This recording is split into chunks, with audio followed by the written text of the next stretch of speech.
자, 그럼 여러분들의 종목 고민들을 시원하게 한번 풀어가 볼까 싶은데 그 전에 시장부터 체크 한번 해보도록 할게요. 제가 이제 매수를 조금 해도 괜찮을 것 같다. 현금 비중을 조금 이제는 좀 줄여도 좋다라고 말씀을 드리면은 아마 댓글에서 이런 댓글이 좀 나올 것 같습니다. 저 사람이 맨날 팔아라. 현금 비중을 마련해라 라고 했는데 이제 사라고 하는 거 보니까 고점인가 보다 라고 생각하시는 분들 좀 있을 것 같은데 저는 그 생각을 좀 더 풀어서 말씀을 드려보도록 할게요. 단순히 사라라는 이야기가 아니라요.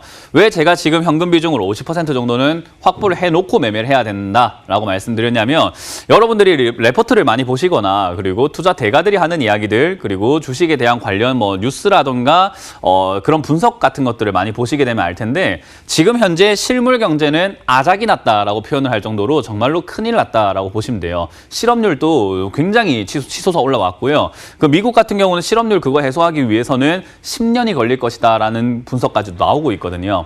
그래서 지금 이 시장의 흐름은요. 한마디로 표현을 하게 되면은 실물 경제와 완전히 따로 놀고 있다라고 보시면 됩니다. 근데 우리 경제학자들이 실물 경제가 안 좋다고 하더라도요. 주가는 올라갈 수 있습니다. 왜냐하면 주가라는 것은 결국 사려고 하는 사람과 팔려고 하는 사람이 얼마나 많냐 적냐 수요와 공급에 따라서 달라지는 거기 때문인데요. 결국 지금 시장이 올라가고 있다는 것은 오를 것이다라고 기대하는 사람이 많다라는 거 그리고 사서 들고 있는 사람들이 팔지 않는다는 거 그리고 지금이라도 사야 되겠다고 사는 사람들도 많다라는 것 때문에 올라가고 있다라고 보시면 됩니다. 지금 여러분들이 아마 투자하실 때 많이 기억하셨던 게 10년 만의 저점이다. 지금 2008년과 주가가 똑같다. 그런 이야기들을 들으시면서 지금 잡아야 위기를 기회로 바꿀 수 있다라고 착각을 하고 계시는 분들도 많으실 것 같은데요. 저는 실물 경제와 괴리감이 커지면 커질수록 그만큼 거품이 점점 커질 것이다라고 보고 있고요. 제가 3월 달에 한번 강의를 해드렸을 때 특강 때 말씀드렸지만은 시장은 거품 장세, 폭등 장세가 나올 가능성이 크다. 그리고 그 폭등 장세와 거품 장세가 끝이 나고 나면은 어마어마한 하락이 나올 것이다라고 저는 예상을 하고 있습니다. 왜냐하면 그 괴리율을 맞춰내야 되거든요. 그래서 실물 경제가 회복되는 것이 아닌데도 불구하고 주가가 올라가는 것은 역시 기대감들로만 움직이고 있는 시장. 사람들이 우리 뉴턴도 그랬죠. 천체는 내가 분석할 수 있지만은 주식 사람, 그러니까 주식 타는 사람들의 광기는 내가 예측할 수가 없더라라고 하면서 주식의 실패담을 한번 이야기했던 적이 있었는데요. 마찬가지입니다. 지금 여기는 사람들의 심리로만 움직이고 있기 때문에 저는 조정의 가능성을 이제는 빼놓고 봐서는 안 된다. 그러나 1950을 뚫었다라는 이야기와 그 뚫을 때에 외국인과 기관 수급들 들어온 것을 봤을 때는 역시 기관 투자자들도 지금 떨어질 때 손절했다가 올라갈 때 조정이 들어와서 사지 못하고 있다가 1950을 뚫었다라는 신호는요. 이제 그들도 야 지금은 이제 사야 되겠다라고 생각할 수밖에 없는 시기예요. 그 매수세가 지금 당장 끝이 날 거라고 보지는 않습니다. 그래서 추가 상승은 저는 가능하다라고 보는데 강하지는 않을 거라고 생각이 들고요. 지금부터는 이제 어디까지 오를까요? 언제까지 오를까요? 라는 질문이 나오게 될 텐데 사람들의 광기이기 때문에 그것은 예측하기가 어렵습니다. 우리 맥주에다가 맥주 잔에다가 맥주를 부었을 때 거품이 올라오게 되면요. 어디까지 올라올지 예측할 수 있는 사람은 없죠. 그냥 어디까지 올라온지를 보다가 넘칠 것 같으면 입을 딱 갖다 대면서 마시면서 대응을 하는 거잖아요. 마찬가지입니다. 지금은 거품 장세라고 보시면 되고요. 테마 장세, 종목 장세, 거품 장세는 예측을 하는 것이 아니라 최고점이 올 때 잘 팔고 나가야 되는데 그 고점을 알 수가 없는 거예요. 그래서 저는 지금 여기서부터는 매매를 하시되 현금 비중을 항상 50%는 확보를 해놓고 하시는 게 좋겠다 생각이 들고 나머지 종목들을 어떻게 정리하냐 이건 이제 세 가지 전략이 있을 것 같습니다. 첫 번째로는요. 지금 이렇게 빠졌다가 올라왔음에도 불구하고 본전 찾지 못한 종목들이 있을 겁니다. 여러분들이 너무 고가에 사셨거나 또는 내 종목이 흐지부지해서 다른 거 반등이 컸는데 내 종목은 많이 올라오지 않았어요 하는 종목들이 있을 거예요. 여기서부터 추가 상승을 하게 되면은 그렇게 캐캐 묵었던 종목들을 정리할 수 있는 기회가 생깁니다. 그래서 저는 그런 기업들을 추가 매수가 아니라 그냥 들고 가셔가지고 최대한 손실을 줄여서 나오거나 이번 상승에서 본전 찾고 나오는 것이 첫 번째 주요 임무다라고 생각이 들고요. 두 번째 전략은요. 여기서는 종목 장세라고 제가 말씀을 드리고 있습니다. 그 종목 장세를 대응하기 위해서는 지금 현재 유행하고 있는 종목들을 잘 잡아서 단기 매매를 하셔야 돼요. 단기 매매라고 하는 것은 여러분들이 기술적 자리를 정말 많이 알아야 되거든요. 우리가 흔히 말하는 눌림목이라든지 횡보라든지 뭐 돌파자리라든지 저항 지지라든지 추세라든지 이평선이라든지 여러 가지 여러분들이 전략을 잘 짜서 매매할 줄 알아야 되고, 그리고 제일 중요한 거는 손절해야 될까 추가 매수해야 될까를 처음부터 정하고 들어가셔야 됩니다. 추가 매수할 거라면 비중을 적게 들어가는 것이 좋고요. 만약에 손절할 거라고 한다면은 손절 자리를 깔끔하게 잡아놓고 하시는 게 좋을 것 같습니다.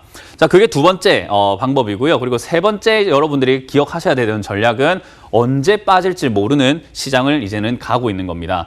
이게 거품 장세라고 말하는 것이요. 정말 그냥 아이러니하게도 지금 1980포인트 진행 중인데 3000포인트까지 막 거품장이 만들어질지도 모르는 거고요. 또는 한 달 정도 움직이다가 바로 폭락이 나올지도 모르는 겁니다. 왜냐하면 사람들이 이제 언제 이게 거품인 걸 알아차리고 팔아내기 시작을 할까? 사람들이 언제 이게 거품이란 걸 알아차리고 매수를 그만둘까에 대한 문제이기 때문에 어디까지 가는지 예측하는 것은 이제 아무 의미가 없다 생각이 들어요. 그래서 지금은 흐름에 몸을 맡겨야 되는데, 흐름에 몸을 맡길 때 여러분들이 제일 중요한 것은 여기서 욕심내지 않은 것입니다. 내가 장기 투자해야지, 2년, 3년 바라봐야지 라고 생각하시다가는 큰 코 다칠 수 있는 게요. 지금 미국과 중국 무역 전쟁 굉장히 심각하게 싸우고 있는데 많은 분들이 너무 가볍게 여기고 있는 것 같습니다. 그래서 이제 그런 문제들이 생겼음에도 불구하고 시장이 안 빠지니까 미중 무역 전쟁이 이제 무뎌진 것 같아, 아무것도 아닌 것 같아 라고 생각하시는데, 미중 무역 전쟁은 실질적으로 패권 전쟁입니다. 왕권을 가지고 싸우고 있다라고 보시면 좋을 것 같은데, 우리 조선시대에 보시게 되면 왕권을 위해서 왕권을 지키고 있는 자와 그것을 전복시키려는 자가 싸우게 되었을 때 끝이 어땠는가라고 보면은 한쪽은 멸망하게 되어 있습니다. 한쪽에 일가를 완전 멸족을 시켜버릴 정도로 완전히 죽여놓는다라고 보시면 좋을 것 같아요. 그럼 미국과 중국과의 이 패권 다툼이 2008년 때부터 중국이 달러를 건들기 시작하면서 기축통화로 위안화 또는 달러를 대체할 만한 기축통화를 만들자. 그 만드는데 내가 앞장설게 라는 이야기를 해오면서 패권에 먼저 도전장을 내밀었는데, 과연 미국이 정권이 바뀌지 않는다고 한들 과연 이 전쟁을 쉽게 끝낼 수 있을 것인가? 저는 그렇지 않다라고 봅니다. 그 말은 둘 중에 하나는 무너지게 되어 있고, 패권이 뺏기는 국가가 무너지든 패권을 지키는 사이에서 도전을 했던 자가 무너지든 무너질 때까지 싸울 싸움이라고 생각을 하시면 좋을 것 같아요. 절대 단기로 끝날 싸움은 아니라고 저는 예상을 해봅니다. 그런 관점에서 봤을 때 장기 투자는 저는 위험하다 생각을 해요. 역시 중국과 밀접하면서도 미국과도 밀접한 우리나라의 경제 특수 상황상 결국 하방 쪽으로 열려 있지 않을까라고 생각을 해봅니다. 그래서 여러분들이 초보 투자자 보신 분들께서는 이런 내용들, 미중 무역 전쟁에 대한 내용들을 가볍게 여기시는 분들이 많으신 것 같아서 뭐 난 장기 투자하고 싶은데 2, 3년 가져가면 안 될까요? 라고 하시는데, 저는 내년이 무섭고 내후년이 더 무섭고 그 내후년은 더 무섭다라고 저는 개인적으로 생각을 해봅니다. 그래서 변동성이 굉장히 큰 만큼 지금은 장기 투자하시려면은 가격 메리트를 잘 생각하시고 기업의 안전성을 잘 생각을 하셔야 되는데, 여러분들이 장기 투자하겠다라는 기업들을 보면 최근에 올라오는 뭐 제일약품 고점에 사가지고 지금 내가 산 김에 이거 장기로 가져가면 안 될까요? 파미셀 급등한 거 고점에 사셔가지고 내가 이거 산 김에 그냥 물려 있는데 장기로 가져가면 안 될까요? 라는 질문을 하시기 때문에 제가 걱정이 돼서 말씀을 드립니다. 그래서 지금 여러분들이 알아야 될 것들도 굉장히 많고요. 이 상황이 사실 이해가 안 되는 상황이긴 하지만 우리가 따라가는 데는 문제는 없다라는 것도 여러분들이 깨달았으면 좋겠다 생각이 들고요. 이해가 안 되는 상황인 만큼 항상 살얼음판 걷는다라는 생각으로 한 번에 뛰어가는 것이 아니라 조심조심 돌다리도 두들겨 보면서 매매하시는 습관이 좀 중요하겠다. 이렇게 세 가지 전략 드릴 수 있을 것 같습니다.